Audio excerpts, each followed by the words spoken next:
This is a fantastic question, and it's something I think about daily. Let's say tomorrow, we discovered the antibody that causes schizophrenia, and we know exactly how to treat it. It's with steroids.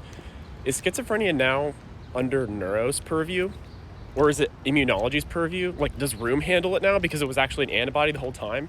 That's basically what happened with NMDA encephalitis. All cognitive functions are rooted in neurologic functions. So all psych disorders are extensions of neurologic dysfunction. I think back in the day when we couldn't detect anything, but there was still disorder, we just considered it mental illness. But now that our technology is evolving and we are able to use things like fMRI or deep EEGs to detect changes in people that don't have neurologic illness but classical mental illness, the lines are kind of getting blurred again. And it seems like every time we discover a new etiology for something, psychiatry shrinks a little bit because our field is obsessed with only looking at transdiagnostic groupings and constellations of symptoms rather than etiology.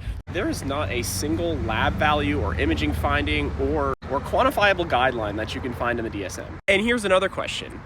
Complex regional pain syndrome is a diagnosis that is ruled out. We think it's related to nerves, but we can't detect it with any of our technology, and it's just pain that's treated with medication.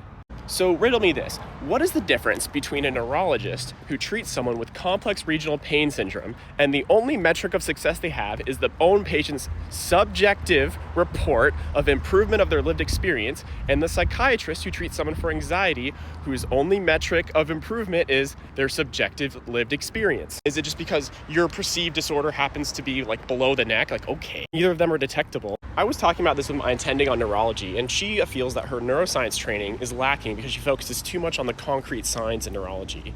And we kind of came to this agreement that our specialties may have split a little prematurely, and that maybe the reuniting of neuro and psych is in order. We tried to draw a line between brain and mind and say, like, you doctors handle the brain and you doctors handle the mind.